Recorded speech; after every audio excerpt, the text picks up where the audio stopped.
Bienvenidos a Encuentro Informativo.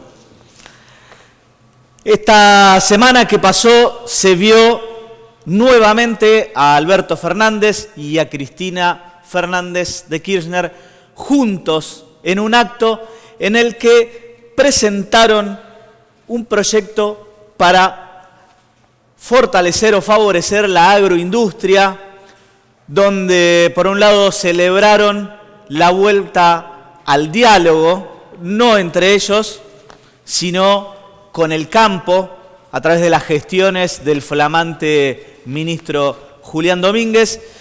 Y este proyecto que presentaron, junto con todas las medidas que vienen tomando para, de alguna manera, recuperar el terreno electoral perdido, apunta a que justamente no solo seamos un país productor, sino que se le dé valor agregado a esos productos y de esa manera también generar empleo genuino y justamente que la cadena de valor que se va agregando quede de alguna manera dentro de nuestra economía. Creo que es un proyecto ambicioso y que de realizarse seguramente va a dar muy buenos frutos. Una de las novedades judiciales, sin lugar a dudas, es que Mauricio Macri fue citado a indagatoria por el tema de espionaje a los familiares de las víctimas del Ara San Juan. Va a estar declarando en el juzgado del juez Martín Bava en Dolores el 7 de octubre, con lo cual, bueno, habrá que ver cuál es el resultado. Hay un tema muy importante a tener en cuenta que es lo siguiente: cuando una persona es citada a indagatoria, a partir de la indagatoria se le puede dictar la prisión preventiva, ¿sí? O sea que eventualmente cualquier persona que va a una indagatoria puede quedar detenida a partir de su declaración. Y si bien el expresidente afronta varias causas por distintas razones, en esta puntualmente es en la única que lo han citado a él personalmente a indagatoria. Fundamentalmente los argumentos del juez para citarlo a indagatoria son que considera suficientemente o medianamente probado que la AFI actuó siguiendo órdenes o instrucciones del presidente y que claramente él tenía conocimiento de las actividades que se estaban realizando justamente para saber qué hacían, qué opinaban, qué estaban organizando los familiares de las víctimas del Ara San Juan. Habrá que ver, bueno, qué sucede a partir de la indagatoria y también si es que el expresidente se presenta a declarar, ¿sí? Volviendo al terreno electoral, en Juntos por el Cambio quieren evitar la fuga de votos, digamos, hacia la derecha, hacia Milei, y por eso, de alguna manera, reaparece, o en el marco de la reaparición de Marcos Peña, también Vidal empieza a endurecer su discurso. Ahora empieza a plantear que de obtener un resultado electoral en noviembre similar al que obtuvieron en las PASO, entonces buscaría tener la presidencia del Congreso, de la Cámara de Diputados, y desplazarlo a Massa de ese lugar, para lo cual, de repetirse el resultado electoral, en principio tendrían los votos, pero no es habitual en los gobiernos democráticos que quien no detenta el oficialismo sí tenga la presidencia del Congreso. Ha pasado pocas veces, pero en algunos casos se ha dado. Veremos primero cuál es el resultado electoral en noviembre, si efectivamente se repite, si el oficialismo logra recuperar alguna porción de los votos perdidos y, en todo caso, cuál es el accionar de Juntos por el Cambio a partir de ahí. Lo que está claro es que hoy la estrategia que ellos plantean es de endurecimiento del discurso, porque entienden que eso es lo que más va a favorecer repetir el caudal de votos. Recordemos que hoy se renuevan, o en este año se renuevan, las bancas que se votaron en el 2017, año en el que hicieron una muy buena elección. Entonces, bueno, también tienen que lograr un buen caudal de votos para poder mantener las bancas que tuvieron y, por supuesto, para lograr la mayoría, que es a lo que apuntan. ¿Sí? En el medio de todas las medidas económicas que se vienen dando, se conoció el dato de la pobreza en nuestro país y el 40,6% de la población es pobre, de los cuales gran parte, si medimos la población infantil, o sea, por debajo de los 17 años, el número es mucho mayor aún, porque es el 54%. Ahora, de los índices de pobreza prácticamente no han variado, ¿sí? Es solamente un 1,4% menos de lo que había a esta altura del año en el 2020, pero de lo que fue el gobierno, el final del gobierno de Cristina, ¿sí? Que estábamos en el orden del 30% de pobreza, entre el 2016 y fines del 2019, y especialmente en el 18 y en el 19, aceleró y pasamos de ese 30% al 40%, que es donde hoy estamos, y no hubo grandes variaciones entre fines del 2019 y este año, con la pandemia de por medio. Después hay algunos datos interesantes, como que el 8,2% de los hogares no llegan a cubrir ni siquiera los gastos básicos de alimentación. Hay un número que supera al 10% de indigencia. Esto es justamente no tener ni para comer. Más tarde tenemos como invitado un economista, vamos a estar seguramente hablando de este tema. Y para agravar esta situación, se vienen aumentos ahora en octubre de prepaga, colegio, expensas, personal doméstico, con lo cual la inflación, que ya proyectada va a superar el 50%, se calcula un 52%, bueno, la verdad es que el panorama para lo que es este 2021 no termina de ser muy alentador. Sin lugar a dudas, el desafío del gobierno es que este 52% proyectado de inflación anual no termine generando un mayor desgaste y un resultado electoral peor que el que se vio en septiembre. Así que vamos a tener para analizar esto y muchas cosas más. Así que bienvenidos, así comienza Encuentro Informativo en el nuevo estudio.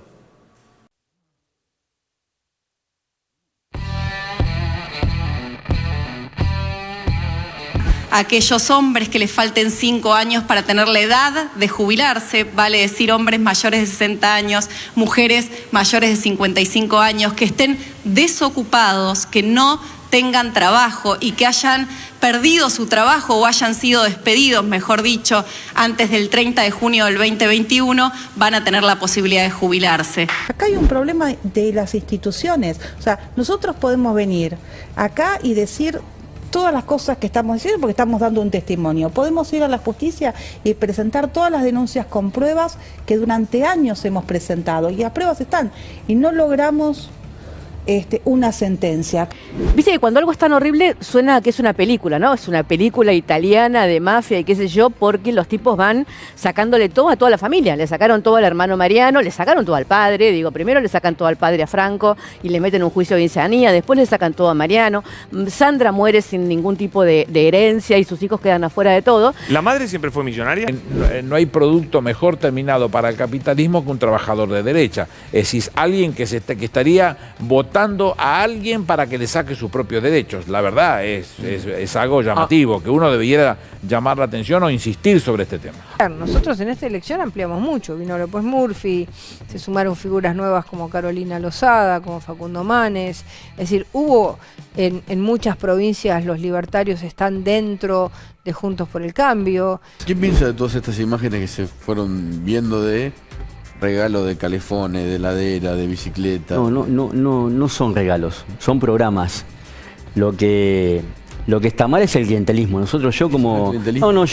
porque hay programas, lo que hay que mirar es con mucha atención es cómo eso llega a cada casa, cómo eso llega a cada familia. Última pregunta que tengo. El track record mío en los últimos 2 años en toda la televisión y sin embargo no hay reacción. O sea, ahora, digamos, si me van a querer regular cómo utilizo mis redes sociales, perdón, bueno, ok. No digamos, conviertas todo en una cuestión de libertad. ¿Cómo que no? Todo es una cuestión de libertad. Javier. A ver, soy libertario, Luis, y justamente bueno, la libertad es el centro de todos los puntos. Yo desde el punto de vista de los derechos individuales soy más libertario que vos. Así no dudo que seas más libertario que yo, pero no importa.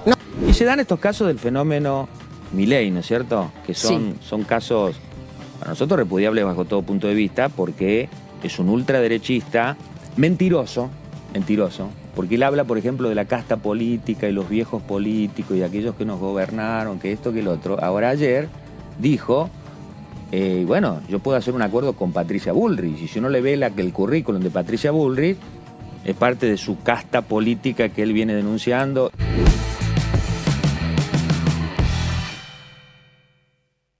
Estamos con Juan Carlos Giordano, diputado de la izquierda, con quien, bueno, vamos a hablar de varios temas. Pero, primero que nada, ¿cómo están con esto de que la izquierda es la tercera fuerza a nivel nacional? Bueno, desde el punto de vista nuestro, muy contentos. Como bien decís vos, el Frente de Izquierda Unida, que es la mayor unidad de la izquierda que hemos conquistado en todo este tiempo, la conformamos en el 2011. Sí. Compañeros del PTS, Partido Obrero e Izquierda Socialista, que es el partido... Claro, porque vos sos diputado por Izquierda Socialista. Ahora sí, con las bancas rotativas del Frente de Izquierda Unida. En el caso mío, y Mónica Slotauer, delegada ferroviaria, que ya también fue diputada además. Fue gran noticia ella cuando volvió en su mandato anterior, volvió después de que dejó su banca a trabajar en el Ferrocarril Sarmiento. Ella es delegada del Ferrocarril Sarmiento del sector limpieza en 11. Ahora ocupamos las bancas hasta fin de año en nombre de Izquierda Socialista, pero como parte del Frente de Izquierda Unidad. Hicimos una elección muy importante, muy importante. Tercera fuerza nacional, más de 1 millón de votos, y eso extendido a nivel nacional, ¿no es cierto? Con una expresión fuerte en Jujuy. Bueno, lograr el 23% en Jujuy es una cosa extraordinaria, nunca se había visto. ¿Por qué en Jujuy lograron esa representatividad que por ahí no tienen en el resto del país? No, ahora hay una... Ojo, en algunos momentos hicimos grandes elecciones en general, ¿no es cierto? El 20% en Salta, el 15% en Mendoza. Por ejemplo, ahora Chubut, Santa Cruz, estamos casi en el 8 o 9%. El conurbano, por ejemplo, que se decía son los varones del conurbano, acá está el peronismo, la izquierda le cuesta llegar y demás, en muchos lugares estamos en el 8 o 9%. Y ha sido, bueno, una elección importante. Hay un trabajador que le preguntaron después del otro día de la elección cómo había razonado su voto. Y él dice, yo soy peronista, el peronismo me defraudó, nunca voy a votar a Macri, sé lo que es la derecha, voté a la izquierda, voté a Del Caño. Bueno, es una reflexión muy importante, porque muchos de los votos del Frente de Izquierda Unidad se nutren de sectores peronistas desencantados. El Frente de Todo perdió 5 millones de votos, esencialmente en la provincia de Buenos Aires, ¿no es cierto? Así que bueno, con esa gran elección... ¿Por qué los perdieron? ¿Es como dijo Cristina, hicieron una política de ajuste? Efectivamente. Lo que pasa es que Cristina y Vallejos dicen un ajuste para pagar la deuda externa, Lo que nos dicen es que ellos están de acuerdo con eso. Porque si vos le preguntás dónde está el ajuste y te dicen la movilidad jubilatoria, que es una ley del Frente de Todos, donde le impulsaron Alberto Fernández, Cristina Fernández de Kirchner, Sergio Massa, y lo votaron, y con la venia de la CGT, de la CTA, ojo con eso. Pero efectivamente, nos dan la razón y se reconoce lo que el gobierno tenía bajo 7 llaves. El gobierno que decía, el problema es Macri, el problema es la pandemia. Nosotros no tenemos nada que ver, estamos reconstruyendo el país. Ahora, millones de trabajadores veían que se estaba aplicando un ajuste, efectivamente, porque sacarle a los jubilados y a los jubilados, dejar el 80% de las jubilaciones por debajo del nivel, no de la pobreza, del nivel de la indigencia. Es más, el salario mínimo vital y móvil, que el otro día tuvieron que aumentar, digamos, un poquito, caía debajo de la indigencia. Y los datos que vos recién hacías referencia... Tengo un defensor de Cambiemos, está con nosotros mi querido amigo Jorge Alarcón, a quien le quiero preguntar, ¿qué se viene para el 2023? La veo a Patricia Bullrich muy activa, y yo sé que vos la conocés. Contame cómo viene la mano. Bueno, gracias Juan Pablo por invitarme. Te voy a hablar de 2 damas. A ver. Mi abuela decía, si hay miseria que no se note. Ahora, qué difícil con los datos que dieron ustedes de pobreza, ¿no? 4 de cada 10 argentinos son pobres. El 55% de los niños en Argentina son pobres. ¿Y cuáles son las medidas que están pergeñando? Bueno, emitir, que es migaja para hoy, miseria para mañana. Alfonsín ya lo decía en su momento, que en la Argentina hay hambre. Pero, en realidad, lo que sobra son inmoralidad. Porque si bien es cierto que hay hambre, hay que decirlo muy claro, lo que sobra son alimentos. Entonces hay una inmoralidad. ¿Cuál es esta inmoralidad? Esto de que, bueno, te ofrecen una heladera, por ahí hay gente que no tiene el servicio de electricidad, te ofrecen una bicicleta de regalo, en lugares donde quizás no hay pavimento, o sea, hay barro, no hay cloacas, no hay red de cloacas, no hay red de agua potable, tienen una inseguridad tremenda, se vende más droga que el pan, los salarios son paupérrimos, la jubilación es una de las más bajas que yo recuerdo. Bien, todo eso ya lo conocemos. No, pero quiero llevarte a esto de las 2 damas. En ese entorno aparece una dama que da un minigolpe al presidente y cambia prácticamente todos los ministros a su gusto. Dentro de ellos Aníbal Fernández, que puedo estar toda una tarde hablando, pero fue el que dijo, hablando de pobreza, que nosotros teníamos menos pobre que Alemania. Pero no hablemos de Aníbal Fernández. Esta señora que da el golpe se convirtió en la jefa de campaña de Cambiemos, que es lo que vos me preguntás. ¿Y por qué se convirtió la vicepresidenta en jefa de campaña de Cambiemos? Porque se le está dejando, como dicen los chicos hoy, toda servida. Entonces, ¿qué hizo Cambiemos? Se relegó. ¿Y está haciendo campaña Cambiemos? Sí, claro. Pero está haciendo campaña para el 2023. Entonces encontrás que Larreta está con una foto con Bill Clinton, Macri yendo a un lugar que otro a dar conferencias. Y la única, o sea, la otra dama, que es la que vos me preguntaste, es la única que está trabajando ya desde hace tiempo, haciendo campaña al lado de los candidatos, al lado de la gente. ¿Y qué se ganó con eso? Se ganó el afecto y el respeto de la gente. Y lo que es más importante, de sus propios del partido. Y lo que es más importante, de gente de otros partidos. Ahora vos me decís, ¿está haciendo campaña para ahora, para noviembre? No, ella también está pensando en el 2023 y hace bien en hacerlo. ¿Pero bueno, por qué? Que no se olviden que el 14 de noviembre está la elección, ¿no? Porque sí, digo, pero por pensar tanto en el próximo partido que... Pero una elección... No se descuiden para el que sigue. Una elección donde el pueblo le envió un mensaje, no importa que sea qué gobierno sea, y la respuesta fue exactamente al revés, porque si vos tenés hoy que está Filmus, que como te decía, que en el Ministerio de Seguridad puso una persona muy cuestionada, que ni siquiera ganó como candidato a concejal en Pinamar cuando se presentó, muy cuestionada por la sociedad. Pero quería decirte, esta candidata que camina a la calle, que va, no es candidata ahora, pero está pesando también en el 2023. Por eso es el combo de Cambiemos, es complicado para después. ¿Por qué? Porque a esta señora, como también te digo, decía mi abuela, le apareció un filo, le apareció una persona que le empezó a enviar mensajes de amor. ¿Y quién es? Javier Milei, que le dijo, podemos hacer una buena dupla para la campaña presidencial. Y yo me imagino, si Patricia Bullrich no tiene lugar en la próxima campaña, porque Larreta tiene la caja, porque Macri es una persona que tiene el 40% de los votos, se fue con ese 40% por lo menos, y una persona reconocida a nivel internacional, ¿qué va a pasar si la dejan de lado a Patricia Bullrich? Ahí se le complica, inclusive te digo ahora que vos tenés un invitado, a la gente de izquierda, porque Javier Milei, no me preguntés cómo hizo, hoy tiene una gran cantidad de seguidores y capaz que pasa el 15% en la campaña que viene. ¿Te lo imaginás como vicepresidente de Patricia Bullrich? No, la verdad no.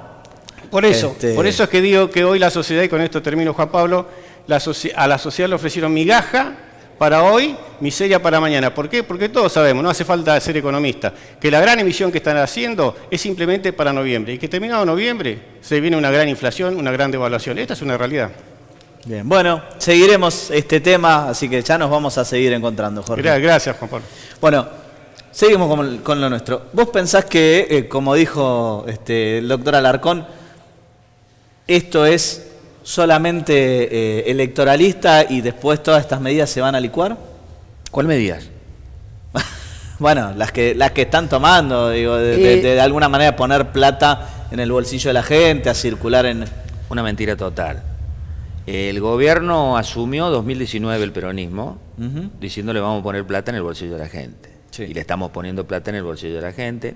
Ahora fíjate, mientras decía eso el gobierno, le robaba a millones de jubiladas y jubilados con la movilidad jubilatoria. Ese fue un gran robo, un gran saque, un gran ajuste. Pero por otro lado, 2019, antes de la pandemia, la ley de emergencia que mandó el gobierno y que se votó en el Parlamento, por supuesto, en contra del Frente de Izquierda Unidad, ¿no es cierto?, disponía el pago de 4.500 millones de dólares de deuda externa. 2019. Sí. No le estaban poniendo plata en el bolsillo de la gente. Y si vos ves ahora, post derrota electoral, el gobierno dice, ahora le vamos a poner plata en el bolsillo de la gente, y en ese mismo día que decían eso, le pagaron 1.900 millones de dólares al Fondo Monetario Internacional. Y le van a pagar hasta fin de año otros 1.900 millones de dólares en diciembre y otros 500 millones de dólares en octubre. ¿Qué pasa si no le pagas al fondo? Pero en plena pandemia, en plena crecimiento del hambre y la pobreza, porque bien cuando vos decías recién, bajó 0,3% la pobreza, pero creció la indigencia. En un país que tenemos de todo, creció la indigencia, o sea, las personas que no pueden acceder a los alimentos mínimos para la subsistencia. Entonces estamos en un estado de necesidad, efectivamente. Ahora, si vos me decís, el gobierno, le vamos a poner plata en el bolsillo de la gente y disponés millones, miles de millones de dólares, por ejemplo, con 1.900 millones de dólares, que es lo que se pagó en la semana pasada, se podrían haber construido 60.000 viviendas populares y haber dado trabajo a 250.000 de desocupados. Sacada la cuenta de lo que pagó el gobierno hasta fin de año, 12.000 millones de dólares de deuda externa, se podrían haber construido el 90% de un proyecto que hemos presentado con nuestra diputada Schlotauer de 500.000 viviendas populares y dar trabajo a 2 millones de puestos de trabajo genuino. Entonces hay una prioridad. Ponerle plata al bolsillo de la gente. ¿Qué significa? Y hacer una prioridad. Entonces la prioridad del gobierno ha sido los usureros internacionales y el Fondo Monetario Internacional. Entonces, bueno, yo recién escuché al defensor de Patricia Bullrich y demás. Una barbaridad. No tienen ninguna autoridad porque efectivamente todos recuerdan lo que fueron los tremendos tarifazos. Sí, aparte, a ver, el crecimiento del 30% al 40% de la pobreza fue justamente durante todo el gobierno de Macri, especialmente los últimos 2 años. Y decían que eran los brotes verdes, que nos estábamos salvando, que era qué bárbaro los tarifazos del 3.000, 4.000% porque iban a venir los capitales y demás, y terminaron un acuerdo con el Fondo Monetario Internacional que entraron 45.000 millones de dólares para la fuga de capitales, no entraron al país, no se benefició Argentina. Sí. Fue la fuga de capitales. Ahí tengo una pregunta de Jorge Alfonso. Porque veo que todos los políticos hoy en día lo único que hacen es como criticar el pasado del gobierno anterior, criticar la presencia del actual gobierno, pero digo, soluciones, ¿cuáles son las que buscan? Realmente ninguna, es criticar, criticar y criticar. Por eso le doy la razón a Milei cuando dice hay que sacar a las castas políticas. Pero digo, a ver, ¿cuál sería la postura de la izquierda en este caso? Porque obviamente el Fondo Monetario Internacional, cuando hizo el acuerdo con la Argentina, tanto la Argentina como el Fondo Monetario quebrantaron, y eso podría llegar en el día de mañana, que sería un debacle a nivel global, desde el punto de vista mundial, lo que sería una nulidad del acuerdo. Pero digo yo, ¿cuál es una propuesta que tiene la izquierda en este momento para después del 14 de noviembre? No sé con quién estoy hablando, con quién planteó. Jorge Alfonso. Jorge Alfonso. Bueno, porque él que critica a toda la izquierda y que nosotros venimos, y sí, nunca gobernamos. Los trabajadores, los sectores populares, la izquierda nunca gobernó, y el desastre social a la cual nos han dejado a nuestro país, radicales con Alfonsín, el peronismo menemista en los 90, después vino Duhalde, después vino De la Rúa con la centroizquierda, después vino el kirchnerismo, después vino Macri, y el desastre es que la pobreza siguió en índices tremendos. Entonces, ¿cuál es la propuesta? Y la propuesta, efectivamente, hacer lo opuesto a lo que se vino haciendo. Y Argentina hoy está en un estado de necesidad. Argentina no contrajo ningún empréstito con el Fondo Monetario Internacional, lo contrajo Macri, esa plata no entró ni un dólar, ni para salarios, ni para jubilaciones, ni para vivienda, ni para la obra pública. Entonces hay inclusive una teoría internacional que dice, la teoría de las deudas odiosas, que un país las puede desconocer si se contrajeron no en beneficio del pueblo trabajador, sino en beneficio de unos pocos, que eran los amigos de Macri, la fuga de capitales, aquellos que venían con dólares, ponían en pesos, después retiraban todo eso, el Estado le tenía que poner plata con dólares, que es lo que pidió Macri al Fondo Monetario Internacional, y hoy tenemos una deuda de 45.000 millones de dólares que supuestamente el pueblo trabajador se lo tiene que pagar. Ahora ya no con Macri, sino con el Frente de Todos, que dice de Macri, pero la herencia de Macri la está pagando el Frente de Todos, todo junto, Alberto Fernández, Cristina Fernández de Kirchner, Sergio Massa y todo lo demás. Entonces estamos en una medida de defensa propia. Esa plata hay que destinarla a combatir los males sociales, a reactivar la economía, a hacer un plan de viviendas populares, generar trabajo genuino, dar un aumento de jubilatorio inmediato, dar un aumento salarial inmediato y empezar a tomar medidas de fondo, que si uno ve... Pero el problema es que con los aumentos, o sea, vos das los aumentos, inmediatamente suben todos los precios y al mes siguiente se licuaron los aumentos. Pero a los que suben los precios, que son las grandes alimenticias, el agronegocio y todo lo demás, el gobierno los acaba de premiar con una ley que envió al Congreso, agronegocio. Son las cerealeras, son los frigoríficos, son las cámaras industriales. Le sacan todas las exenciones impositivas, menos IVA, menos impuesto de esto, menos impuesto de las ganancias.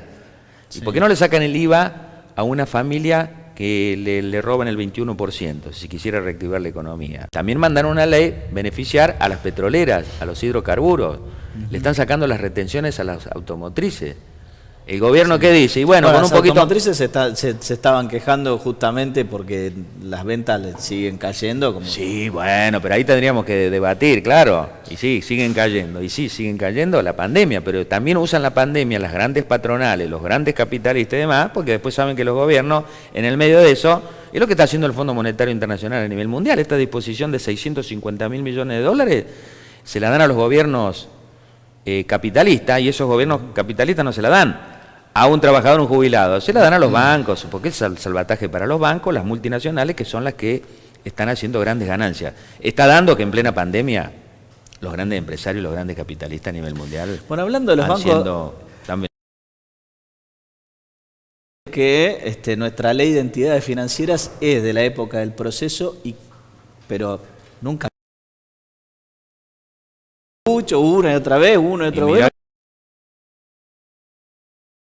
el padre de la democracia, entre comillas, Alfonsín.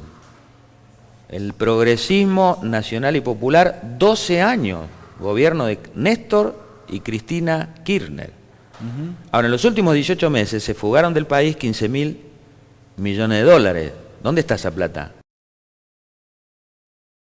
Jubilado. Pero si no se puede comprar dólares, ¿cómo...? Bueno, entonces hay que tomar una medida en defensa propia. Es decir, Argentina está entregada al Fondo Monetario Internacional, a la banca, al agronegocio, el comercio exterior lo maneja Dreyfus, Bungibor, multinacionales, y las privatizadas, se privatizaron todo, se liquidó todo en los 90 y no hubo ninguna recuperación de nada. Entonces eso es lo que hay que cambiar. La suspensión inmediata de los pagos de la deuda externa en la emergencia es una primera medida, pero hay que recuperar el patrimonio nacional, que Argentina puede tener el control de los ferrocarriles, de los puertos, de las empresas estratégicas, no seguir subsidiando al agronegocio, a las petroleras. No hay una YPF 100% estatal, no hay una nacionalización del petróleo y del gas. Entonces, ¿cómo va? Y la otra del gobierno es un proyecto para la mega minería contaminante. un proyecto de ley, 35 proyectos mineros. Sí. Ahora, si vos le vas a preguntar al pueblo de Chubut, al pueblo de La Rioja, Eso ¿qué genera la mega minería? Sí. Contaminación y saqueo, y no deja nada. A tal punto que San Juan, que es por decir, el emblema de la mega minería, los salarios docentes son los más bajos del país. Entonces no generan empleo, más bajo que los países, que sí, las después provincias acá más le del dan un norte que incentivo son- y demás, pero en términos reales efectivamente es así. Sí. Bien. Contame un poco, hay un relanzamiento, un lanzamiento de campaña ya con miras a las elecciones del 14 de noviembre. Sí, en el caso nuestro, Frente de Izquierda Unidad, estamos ya lanzando, sí, con Nicolás del Caño, Romina del Pla, Vilma Ripoll, y bueno, en el caso de nuestros ya relanzamos ahora la campaña, y bueno, estamos llamando, digamos, a que nuestros votantes y aquellos desencantados del gobierno nacional, el macrismo de Juntos, que lo pueden usar como voto castigo, lo usaron en una partecita, digamos, porque ojo, cuando se dice el crecimiento de la derecha, ojo, que no es que el macrismo se fue para arriba, mantiene más o menos los votos que elecciones anteriores, ¿no es cierto? Tampoco es ningún boom ni nada por el estilo, pero llamamos a castigar de verdad al gobierno, ¿no es cierto? Entonces, bueno, nosotros tenemos que asegurar, Frente de Izquierda Unidad, que nuestras bancas puedan seguir en el Congreso de la Nación. En las PASO, si uno hace un simulado tentativo de qué es lo que podríamos lograr si se repite la elección en noviembre, es 2 bancas nacionales por la provincia de Buenos Aires, estamos peleando una en la Ciudad Autónoma de Buenos Aires, estamos peleando una por Jujuy, aparte de legisladores, tanto en la tercera sección electoral en la provincia como en Capital. E hicimos grandes elecciones en todo el país, entonces, bueno, muchos nos dicen la izquierda tiene que estar. Bueno, hacemos un llamado a eso, ¿no es cierto? Porque toda la campaña nuestra es que la izquierda tiene que estar para acompañar las luchas, los reclamos obreros y populares de las mujeres, de la juventud, en defensa del ambiente. Y bueno, y tenemos que estar porque una de las cosas que se van a debatir en el Congreso apenas terminan las elecciones es el acuerdo que está renegociando gobierno con el Fondo Monetario Internacional. Todos, frente de todos, macrismo de Juntos, hasta Milei y Esper dicen lo van a votar a favor. Bueno, nuestras bancas ya decimos que vamos a votar en contra. Hay que decirle no al Fondo Monetario Internacional, porque el Fondo Monetario Internacional es saqueo, destrucción del país, más ajuste y más cambios estructurales. Ahora, esos cambios estructurales son para peor, no son para mejor. Por supuesto, como ha hecho todo el Fondo Monetario Internacional en lo largo de su trayectoria. Ahora te voy a pedir que me acompañes para ver un informe. Cambiemos se anima y Patricia Bullrich ya hace campaña para el 2023. Mirá.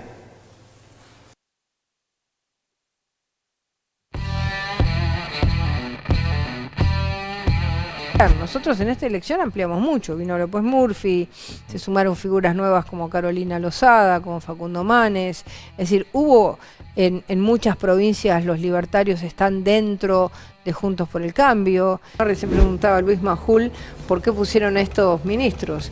Y bueno, porque son las mejores espadas para pelear la lógica del poder que ellos tienen, que es mantener el poder a cualquier costo. Entonces eligieron los que tanto a nivel nacional como en la provincia de Buenos Aires conocen ese barro más que nadie, ¿no? Y nosotros sabemos que acá está la verdadera oposición, acá está los que estuvimos luchando 1 año y 8 meses para que no cierren los negocios, para que los gastronómicos trabajen, para que Córdoba no se convierta en un cementerio de empresas cerradas. Es decir que el triunfo ha sido contundente. Hay un mensaje bien claro de la sociedad hacia nosotros, que hemos logrado una representación de los intereses de una sociedad. Vine desde Mendoza y vi muchos ranchitos. Espero que San Juan, como todo el país que está sufriendo la pobreza, podamos lograr con cultura del trabajo, con trabajo y no con planes, salir adelante. Porque si tenemos gobernabilidad con cámaras en las que no tenemos que salir a pedirle permiso a aquellos que solo defienden sus intereses, no tenemos que salir a pedir permiso, sino que tenemos equilibrio y ellos no tienen el quórum automático. Le sacamos a Cristina el quórum automático del Senado. Imagínense qué objetivo.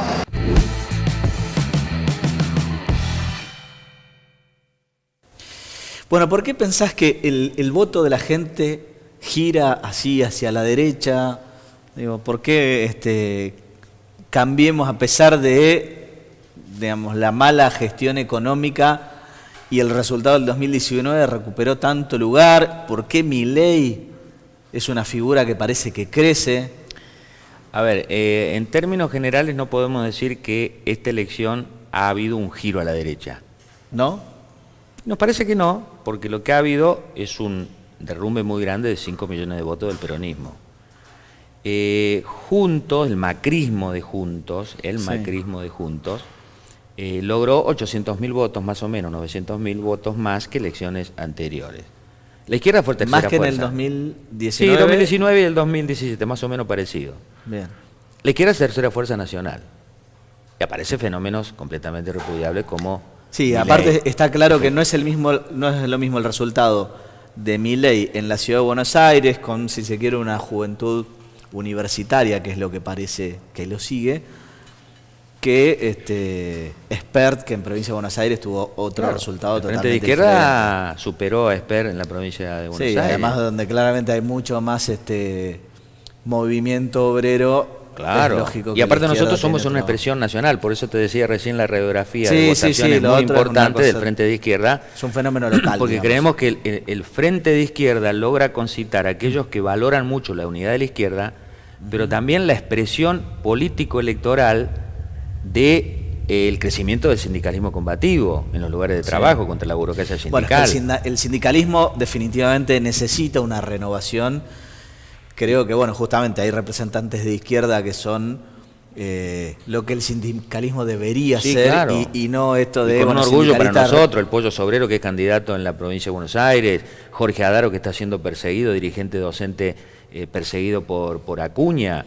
Claro, porque en general lo que vemos son sindicalistas ricos y, bueno... Sí, claro. Y después sus representados... Burocracia sindical, dirigentes sindicales Bueno, lo mismo nos ricos. pasa a los abogados, ¿no? Tenemos una representación... Sí, pero no de solo que gente son ricos, son traidores de la clase obrera, se acomodan con todos los gobiernos, la CGT ahora va a hacer una marcha de la lealtad Bueno. en apoyo al gobierno. Por eso lo mismo nos pasa a los Cuando abogados fue con nuestro Macri, colegio. no, pero esto es muy importante para un trabajador, cuando se habla de la derecha, de la derecha, de la derecha. A la derecha de Macri durante 4 años la enfrentó el sindicalismo combativo y la izquierda. La CGT traicionó todas las luchas y el peronismo le daba los votos, las leyes a Macri, ¿no es cierto?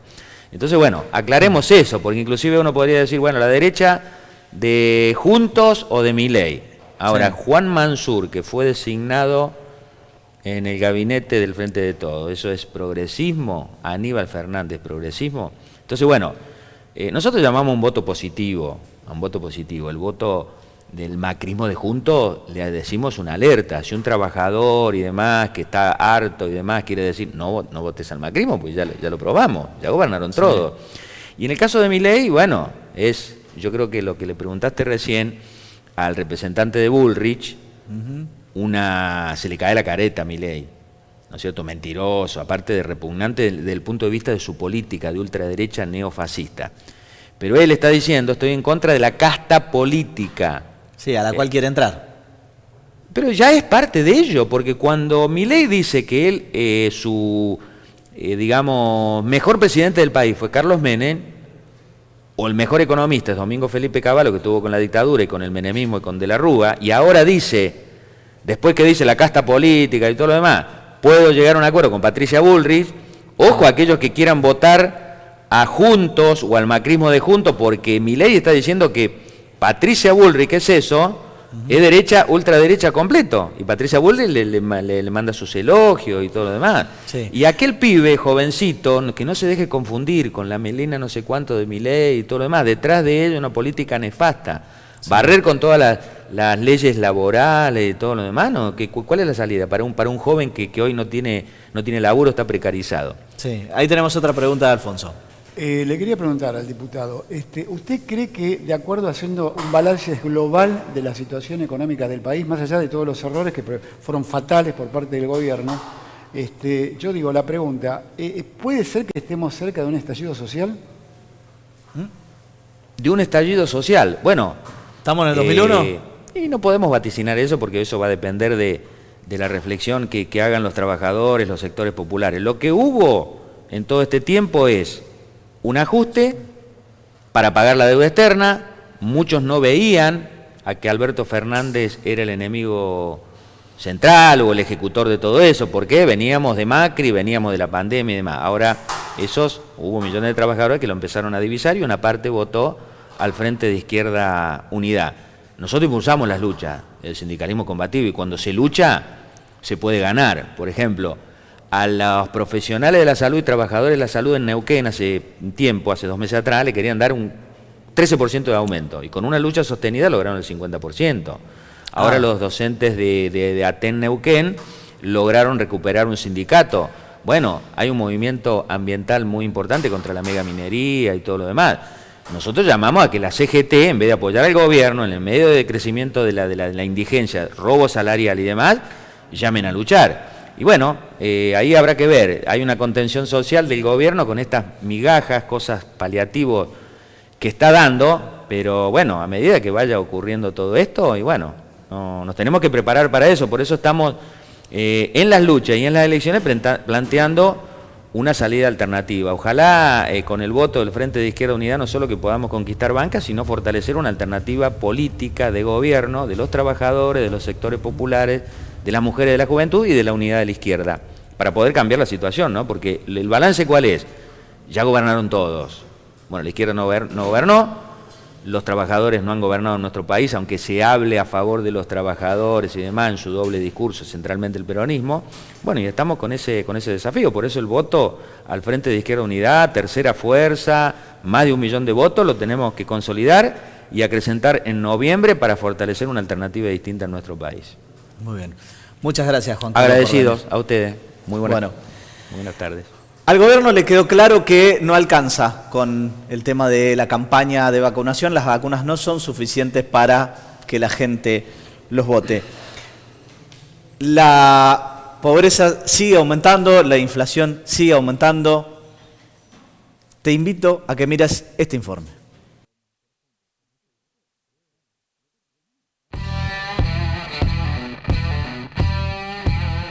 En 2019 yo había votado a Fernández. Alberto. Acompañé al Frente de Todos. Confié, pensé que iba a ser mejor. Yo lo venía votando a Cristina, a Kirchner, todo eso, pero están haciendo cosas que no nos convencen los barrios. Lo había votado a Alberto Fernández. Era un voto de confianza. Pensé que podría haber cambiado las cosas. No volvieron a cumplir sus promesas, ni siquiera se acercaron. Ahora creo que es un voto castigo. Pasaron las elecciones, se dio todo el cuadro que ya conocemos con la derrota gubernamental, etcétera. Pero la gente hoy vino más masivamente todavía a luchar, a pelear por su plato de comida, porque está harta.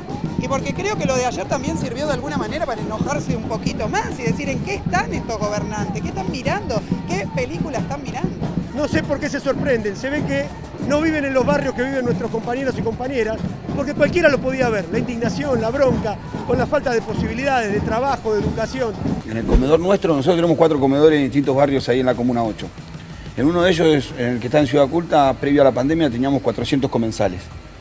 Ni bien arrancó la pandemia, a la semana teníamos 780.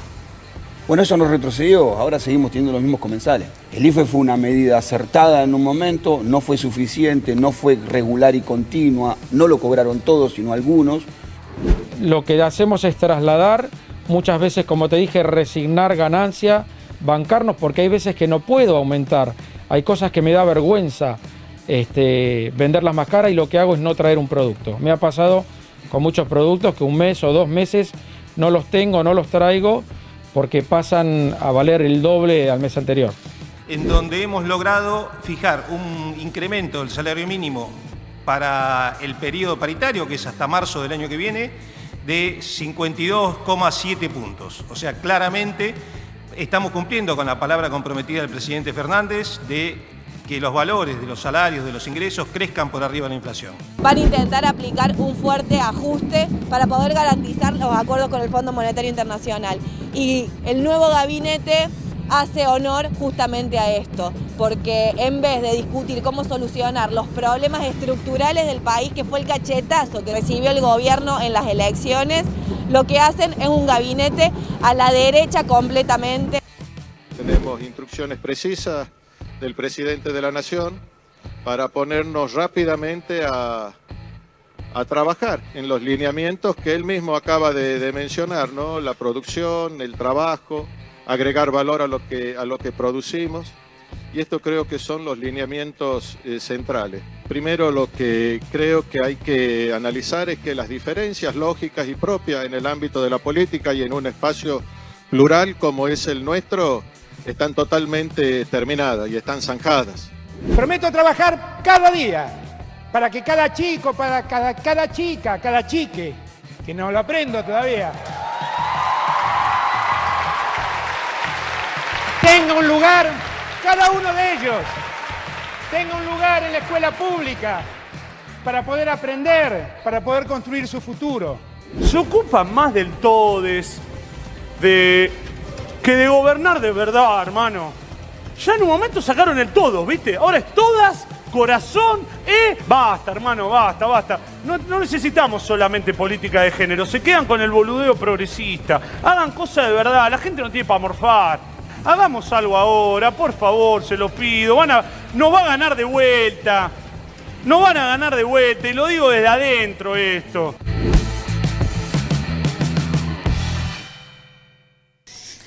Estamos ahora con Hernán Bergstein, que es economista y con quien justamente, como dije al inicio del programa, vamos a hablar de diversos temas, pero antes que nada, ¿la heladera es lo que hizo que las elecciones salgan como salieron? Antes que nada, gracias por invitarme acá. Yo creo que echarle la culpa a la heladera es simplificar la problemática. Bueno, yo soy abogado, sí. Vos sos economista. Yo creo que simplificar el problema. Me parece que hay un montón de causas y se lo podemos preguntar también a un politólogo, pero sí la gente estaba necesitando una mejora. Tuvimos 4 años terribles en caída libre en el gobierno del presidente Macri. Sí. La gente votó mayoritariamente a un nuevo proyecto, fue con expectativas, creyó, vio un diálogo entre Alberto Fernández, Cristina, una alianza que parecía generar esto, ¿no? Las mejoras, y como dicen, bueno, aparece este martes 13, que es esta pandemia.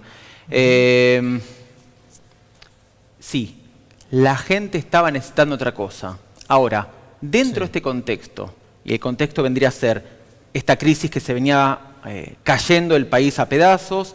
De hecho, durante el gobierno macrista creció un 10% la pobreza y también creció la indigencia. Sí, y acordate que las mediciones siempre tienen un sesgo de tiempo, ¿sí? Se empiezan a ver los efectos más posteriores, como la cola del cometa Halley, ¿no? Pero sumado a eso, este gran problema de la catástrofe del COVID, se dice que se manejó mal. Mirá, yo no vi, por suerte, escenas como las que se vivieron en Ecuador, como se vieron en Brasil, como se vivieron en otros países de fallecimientos de hermanos en las calles. De muertos en la calle sin que nadie se haga cargo de... Yo creo que ayudó mucho una oposición fanatizada en los resultados de la elección y no en colaborar en salir de esta crisis sanitaria. Se puede ver todo el esfuerzo que hicieron por marchas, incineración de los barbijos, exigir medidas absurdas. Entonces, a mí me parece que el gobierno luchó con una crisis económica previa, con una situación de tener que mandar divisas al exterior por esta deuda que se contrajo. En simultáneo, tener que estar discutiendo políticas públicas de salud con no expertos, porque en la tele iba cualquier persona, pero realmente cualquier persona que no sabía ni de salud, ni de sanidad, ni de COVID, y proponían algo. Bueno, es que en la tele en general, digo porque algo conozco del rubro, muchas veces lo que importa es lo que garpa en términos de rating y no siempre informar al ciudadano, ¿no? Bueno, será que los ciudadanos también vamos a tener que exigir algo más de ética, porque acá, a mi entender, falló en gran parte la ética. Esto de mandar a sacrificar a argentinos con tal de ganar una elección. Por eso, si vos me preguntás, che, ¿fue la heladera lo que generó? Bueno, fueron un montón de cosas. Fueron desconfianzas por parte de la gente, la comunicación por parte del gobierno no fue buena, había confusiones. Mi compañera es médica, trabaja al frente en una guardia y yo tengo la información fresca de lo que estaba sucediendo, de las actualizaciones, de los cambios que fueron surgiendo. Al principio era hay que poner alcohol en gel en todo, después nos dimos cuenta que no era por ahí, que era el barbijo, que el barbijo está mal puesto. Faltó información por parte del Estado y faltó información por parte de los medios. Tenemos una pregunta ahí de nuestro columnista Jorge Alfonso. Vos sabés que escuchándote a vos y escuchándote a vos, Juan Pablo, también, me pongo a pensar y digo, porque la realidad el análisis que hace el economista es excelente, está más claro que tener un vaso de agua cristalino y darte cuenta que estás tomando agua. Pero digo, estuvo por encima de lo que fue la política sanitaria, la política de trabajo, la política económica, la política... Ustedes hablan de heladera, yo hablo del bolsillo de la gente. La gente cuando va a las urnas vota por el bolsillo. Pasó siempre y va a pasar siempre del 83 a la fecha. Pero digo, ¿se preocuparon más por lo que era el rédito personal que por la sociedad argentina? Excelente pregunta. Acá tengo el ejemplo de... Se incendia una casa. Sí. Llamamos a los bomberos, caen los bomberos con su manguera, todo su equipo... Y no son bailarines del Teatro Colón. Son bomberos y su objetivo es apagar el fuego. Entonces cuando entran con la manguera decís, mira, por favor, cuidado que tengo unas copitas de cristal ahí, tené cuidado, hermano, cuando venís con la manguera, apunta para allá, no me... Entonces, ¿qué es lo urgente, qué es lo importante? Coincido con lo que está diciendo el columnista respecto a, che, ¿hicieron algo? Para mí no hicieron lo suficiente. Me parece que se focalizó en esta tragedia que fue el COVID y ver cómo se sale de esto. Tampoco pudieron decir cuándo va a terminar, no sabíamos. Bueno, yo creo que en realidad nadie sabe cuándo va a terminar. Y eso también genera algo de, ¿y hasta cuándo estiro? ¿Sigo cerrando todo o no? Y mientras en otros países mostraban que iban abriendo, que parecía al principio de la película que era una salvación, unos meses después se caía todo el desastre, pero mientras tanto la oposición pegaba, diciendo, mirá este país, qué bien que lo está haciendo, pero claro, la película continuaba.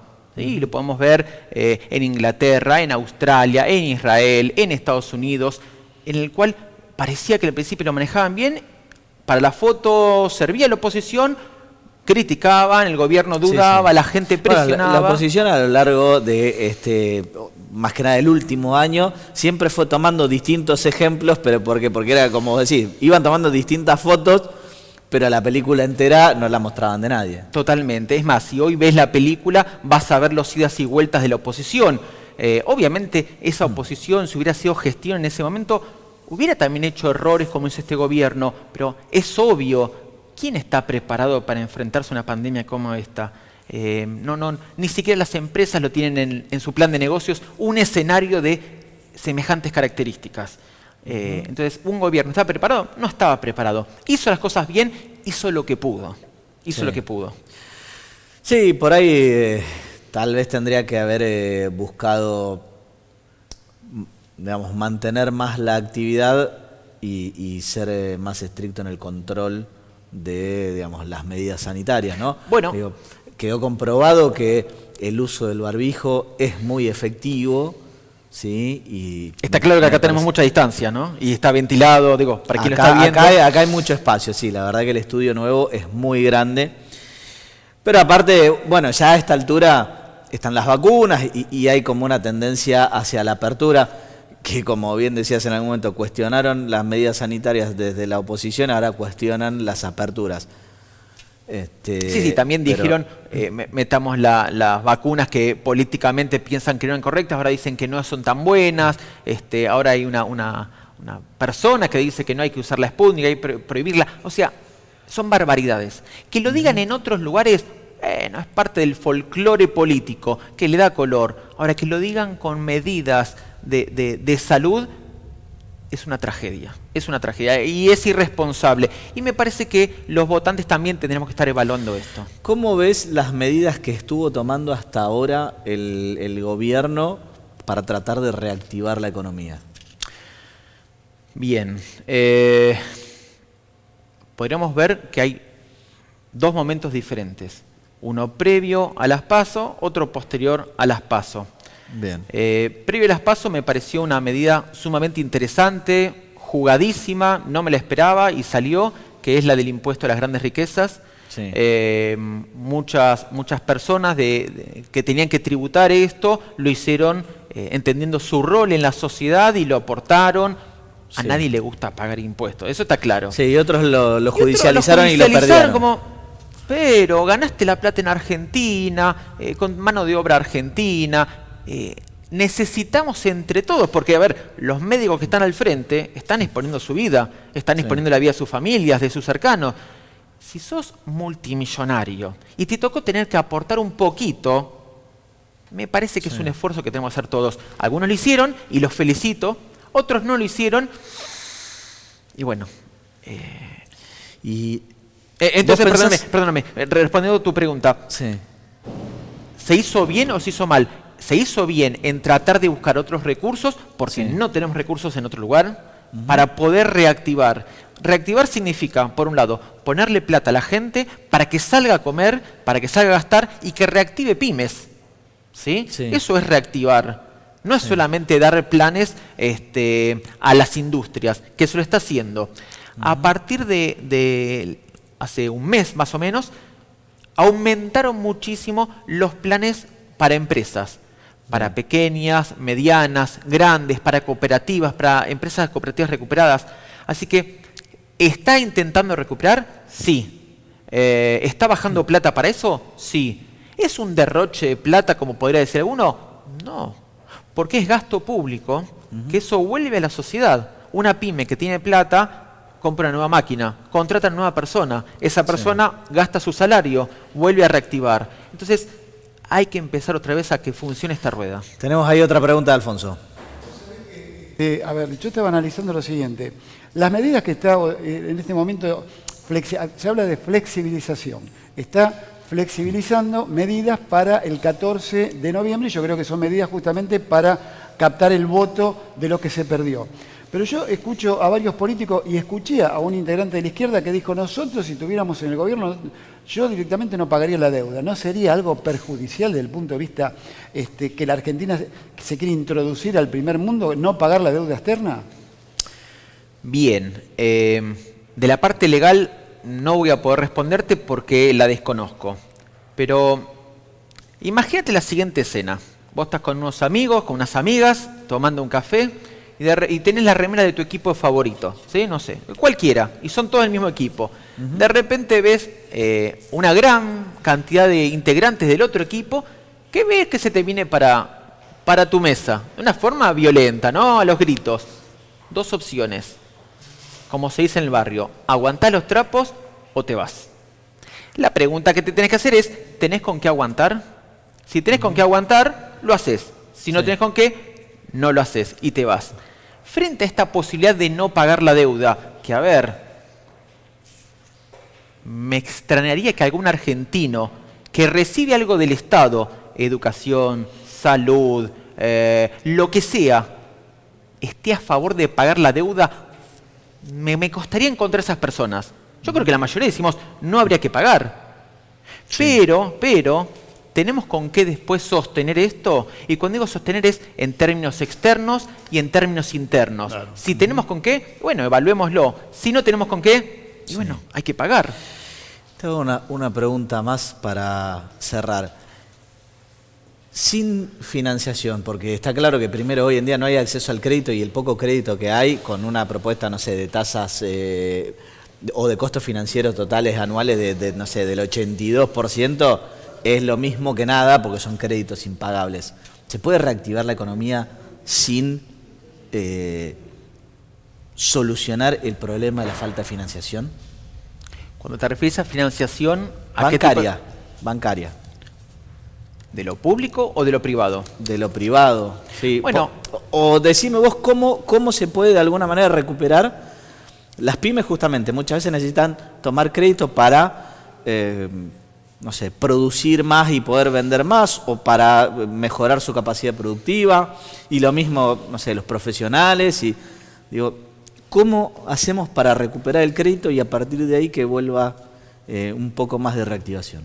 Bueno, evidentemente el gobierno tendría que proponerle, y esta propuesta lo más amigable posible, proponerle a los bancos privados que generen más préstamos. Hay algunas líneas de préstamos, ¿sí? Desde el Estado habría que financiar esa tasa de interés para que sea lo más bajo posible, que los bancos sigan ganando, porque los bancos han ganado en los últimos 20 años, siempre ganan los bancos, sí, y es momento no que pierdan, sino que ganen de otra forma. ¿Y de qué otra forma? Dando financiamiento a las empresas. Si dan financiamiento a las empresas producen, contratan mano de obra y la gente vuelve a contratar bancos, porque su plata la pone el banco, porque cobran sueldos. Entonces el banco no es que se va a desfinanciar, sino que necesitamos que esa plata entre en producción. Es fundamental. ¿La hay? Sí, hay. Lo que te dije recién, ¿hay correlación de fuerzas para poder presionar para hacer esto? Esa es la pregunta que habría que hacer. Ese es el problema entonces. Muchas gracias por venir, espero volver a verte pronto. Con mucho gusto, es un placer haber estado en tu programa. Gracias. Bueno, Jorge, hoy trajiste para hablar un caso terrible que es el de este bebé asesinado. ¿Qué fue lo que pasó? León Aquino, 18 meses de vida realmente, y la madre, Janina Aquino, y el progenitor, que no era su papá, sino directamente que era esas como familias ensambladas, nosotros que somos abogados y vos también lo conocés, sí.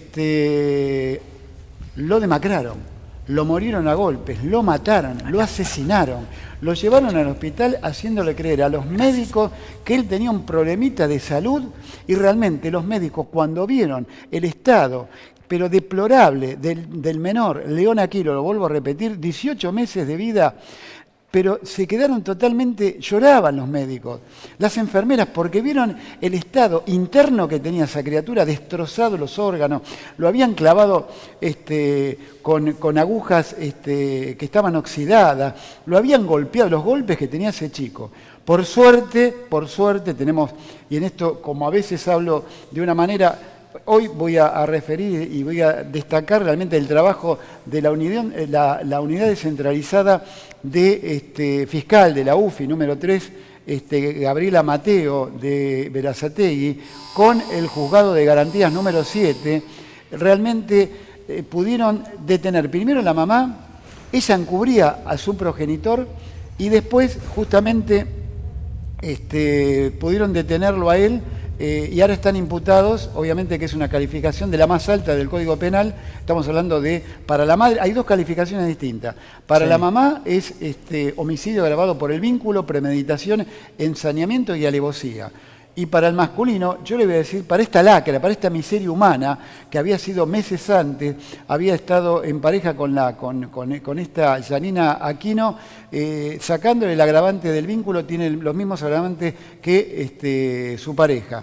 Están los dos detenidos, los dos ya fueron aprehendidos, en su momento solicitó cambiar la calificación a detención, en cualquier momento tiene 30 días para decretar la prisión preventiva y van a pasar el resto de su vida y ojalá que se pudran en la cárcel porque realmente fue algo desastroso. No solamente, te digo, va a ser con respecto a ellos dos, sino también se va a investigar el hecho de la comisaría de la mujer, y se va a investigar a dos asistentes sociales que dijeron en esa casa no pasa nada. En este caso, disculpame, quiero ser en esto muy puntual, Nahuel Suárez, que es un especialista en policiales, nos vino con el comentario lo habló con Gustavo Delía, un socio mío, lo charlamos y él pidió que la colaboración para que estemos en este tema, que estemos juntos y ya nos estamos presentando como letrados patrocinantes de la tía, que es la que en este momento tiene la guarda de abrigo de los 3 hermanitos que tenía León Aquino, y vamos a ir con los botines de punta para que estas lacras, estas miserias humanas se pasen en la cárcel y puedan llegar a tener el máximo de pena que otorga el Código Penal, que es 35 años de condena. Casos como estos hacen reflexionar seriamente sobre la pena de muerte, ¿no? Digo, no desconozco los tratados internacionales de los cuales Argentina es signataria, pero yo no estoy de acuerdo perpetua se les queda corto, ¿no? Yo, Juan, realmente no estoy de acuerdo con la pena de muerte. Ha habido casos en Estados Unidos, que sabés vos bien como abogado penalista que sos, sabés que el trasfondo a veces de las cuestiones en el cual una persona puede ser responsable de un delito determinado con capacidad de culpabilidad, puede llegar a que esa persona que está intramuros detenida sea inocente. Me ha pasado a mí. Sí, a ver, está claro que nadie puede quitarle, ningún ser humano le puede quitar la vida al otro. Ojo, yo estoy en contra de eso. Pero sí que este tipo de lacras, porque estas son lacras humanas, son miserias humanas, no sé cómo calificarlos realmente, porque no tengo adjetivo descalificativo para llegar a imponerles a ellos, han ocasionado a un menor de 18 meses. 18 meses estuvieron con este tema. Bueno, cambiemos un poco de tema. Los rugbyers pidieron que, digamos, que la exhibición de prisión y la Corte se les rechazó. Bien, Juan Pablo, como bien vos lo decís, esto es una cuestión que ya viene de vieja data. Es un recurso que venía planteando el abogado de la defensa Tomei, y ahora el 6 de octubre va a haber lo que es las medidas preliminares, que son la antesala al juicio oral, en donde cual se van a dirimir las pruebas que van a estar enfrentadas en el juicio oral por las dos partes. Acá hay un contradictorio, la parte querellante, la fiscalía que representa a la sociedad y la defensa. Lo que sé que se va a tener que dividir las defensas, porque acá va a haber cuestiones contradictorias de responsabilidad penal objetiva. Pero digo, fue un recurso que venía planteando el abogado de la defensa y la Corte de la Provincia de Buenos Aires directamente lo desechó por inadmisible. No había elementos como para que la prisión preventiva caiga. Se planteó en su momento, como bien vos dijiste, la detención domiciliaria, que también fue desechada de cuajo, pero yo creo que todo esto, lo que está haciendo la justicia, es para la tribuna, es para la sociedad. ¿Por qué? Porque fue un hecho muy... tuvo una trascendencia importante. Sí, en los medios, ¿no? Sin lugar a dudas. Aparte, algo que quedó filmado, que todos lo vimos prácticamente al día siguiente, con lo cual, sí. Yo de lo que te puedo llegar a afirmar es que los chicos, y lo digo, me hago cargo de lo que digo, no tuvieron, acá estamos frente a un delito preterintencional, no tuvieron intención de matar.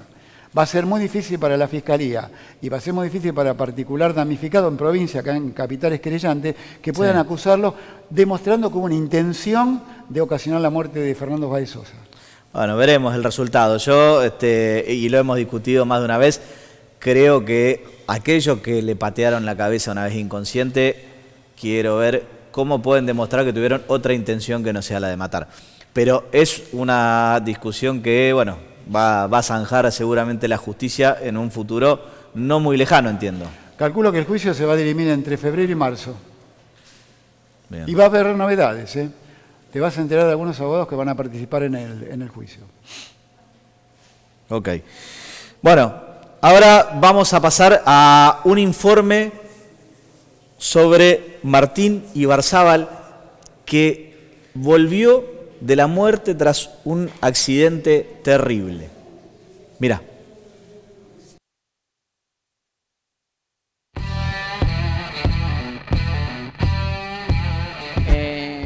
Quedé electrocutado con 13.200 voltios. Sí, ¿y cómo fue? Días en coma. Entró un rayo de electricidad en la espalda, infló la cabeza y explotó las piernas. ¿Pero vos dónde estabas? Arriba de un poste. O sea, estabas laburando. Sí. Arriba de un poste. Rayo. La media tensión y la alta tensión tenía que estar fuera al alcance de 3 metros. Yo no sabía que había una media tensión arriba y no la vi y te despidió. Tanto acá me chupó la corriente, me chupó para arriba. Sí. Y después me soltó. Y ahí caí muerto 10 minutos y bueno. Ok. 16 días en coma. Ok. ¿Y cuándo llegan a a la situación o la resolución, cuando te calman, no sé, cuando te duermen, después estás 16 días en coma. 16 días en coma ¿Inducido por ellos? Y en los 16, sí. Y en los 16 días me habían amputado, me pasaron un montón de cosas y... ¿Cuándo determinan que te tienen que amputar las 2 piernas? Yo estaba en coma. ¿Pero qué te dijeron ellos? ¿Que después cómo fue el proceso? Y estaba toda quemada, explotada las piernas. O sea, tenían que cortar urgente. ¿Eso lo deciden en los 16 días que vos estás en coma? Claro, los primeros días ya con la familia ya tenían la decisión de que me tenían que amputar sí o sí la primera pierna porque quedó carbonizada. Estamos al 100% a full, entrenando que esperemos que el Estado nos tome activo para que nosotros en el 2022 tenemos un torneo mundial en Japón. Nos encantaría, sería un sueño. El estado económico que nosotros tenemos se nos hace complicado y nosotros en el 2015, en el gobierno anterior de Cristina, presentamos el proyecto. Y cuando desperté había una enfermera Vicky, acá a mi izquierda, que cuando desperté se largó a llorar de alegría y no podía creer que había despertado. Y yo de enfrente viendo al Barba que cada vez que me acuerdo me emociona.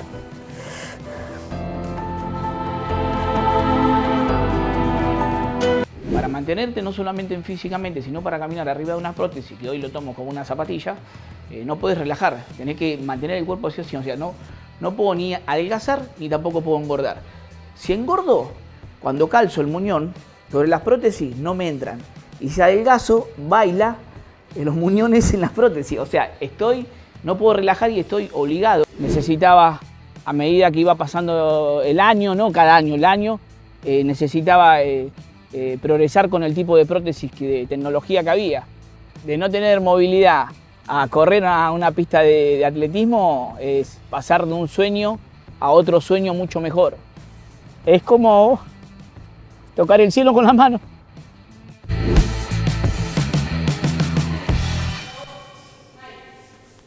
Estamos ahora con Martín Irrazábal, que es el presidente de la Asociación de Tenis Adaptado de Pie. Sí, exactamente. Pero antes de todo esto, bueno, sufriste un terrible accidente. Sí, el 26 de noviembre del 2000 quedé electrocutado con 13.200 voltios, una media tensión, en la cual estaba en la casa de mi tío. Yo laburaba para una empresa de cable, fui a arreglarle un cable y no me di cuenta que arriba había un cable de luz que era una media tensión. Por mejorar el cable que estaba en panza, lo tensé y al tensar hubo una descarga eléctrica, había zapatillas, pedazos de cable, no le presté atención y ese movimiento que hice hizo una descarga que me entró el rayo de la media tensión en la espalda, a una altura casi de 7 metros y bueno, entró adentro, infló la cabeza y explotó las piernas. Y ahí estuve... Explotó, literalmente. Sí, estuve casi unos minutos, casi 10 minutos, muerto. Muerto, claro. Y me levanté, estaban todos los vecinos y me levanté y empecé a correr por todos lados, gritando en las piernas, hasta que uno de mis primos me subió al coche y me llevó al hospital de Wilde. ¿Cómo estaban tus piernas en ese momento? Y yo la vi después que la vi por foto, porque cuando entro en el hospital entré con una energía de otro mundo, que había 8 médicos que no me podían parar, y yo a los gritos con una mano y la otra desparramaba médicos para todos lados. O sea, ¿en serio? Sí, no sé si era un demonio o la descarga eléctrica. Claro, definitivamente tenías mucha energía. Sí, más allá que yo toda mi vida hacía deporte, ¿no? En esa época hacía mucho boxeo y mucho fútbol, jugaba bien al fútbol. Y bueno, de ahí entré en un coma farmacológico de 16 días. De 16 días y en los 16 días la pasé muy mal. Muy mal. ¿Cómo fue despertarse ahí y encontrarse con una sorpresa? Y los 16 días yo siempre llevé una vida sana, tuve una buena educación con mi viejo, pero no creía en nada y en ese momento empecé a creer en Dios y en el diablo. Porque fueron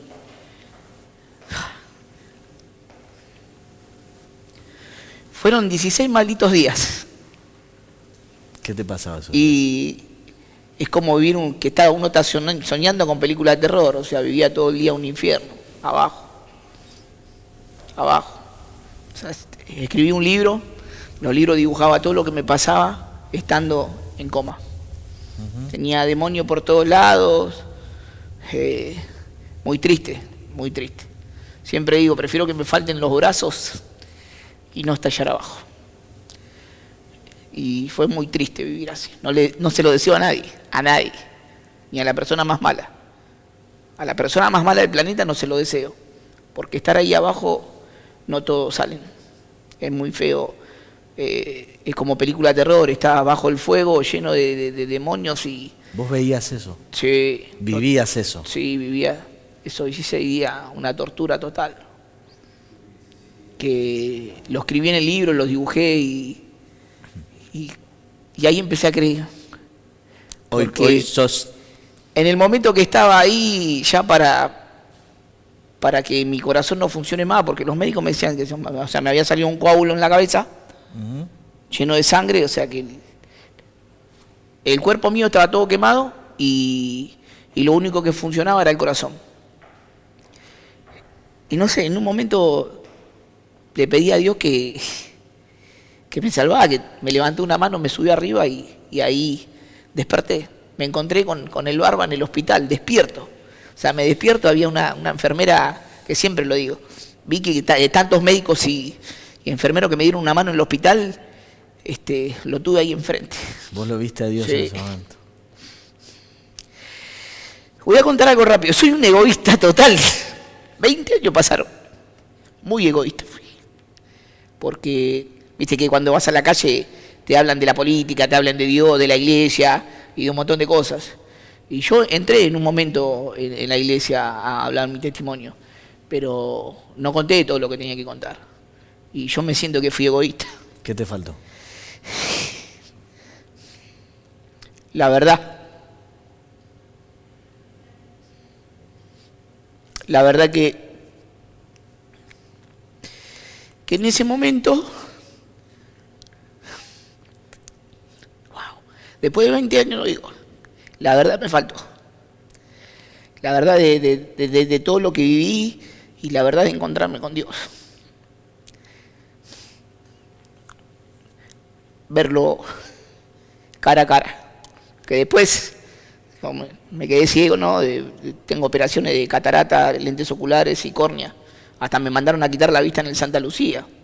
Un doctor que me operó y salió mal la operación y sin embargo seguía teniendo fe en salir adelante. Al no creer nada, pues no creía en nada. De ahí en adelante empecé a creer en todo. En todo. Y siempre fui un pibe sano, o sea, no, una buena persona, no. O sea, no tenía una planilla como si te portaste mal porque hiciste esto y esto, tenés que ir allá al infierno. En un lugar que uno dice que sí, otros dicen que no. Pero yo lo viví en persona. Y es así. Sí. Y no le digo a nadie de agarrar una Biblia y decir, dale, vení, creen en Dios, creen. No me interesa, cada uno. La vida del ser humano, cada uno que se maneje como ellos quieran. Como que no me importaba. Y hasta ahora no me importa. Pero sí, eso se llama egoísmo. El egoísmo da una posibilidad de buscar a Dios y tener una vida natural. O sea, creer en Dios es como creer en el fútbol. Tiene que ser normal. Si pudieras estar en el lugar de Dios un rato, ¿qué harías? Y en ese momento había fallecido mi mamá en noviembre de 2000 y yo no pude superar esa muerte. ¿La traerías de vuelta? Sí, si fuera Dios. Tengo todo, no me falta nada, gracias a Dios. Nada. Me siento lleno, pero hay un lugar en mi interior, en mi corazón, que me falta mi vieja. Y si fuera Dios, la resucité. Así de un abrir y cerrar de ojos, la levantaría al cementerio.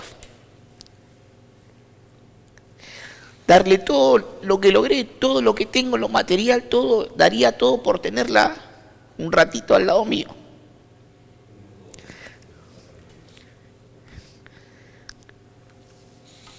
Caminé 20 años con ese vacío, pero también con ese vacío, pero con esa alegría de estar vivo.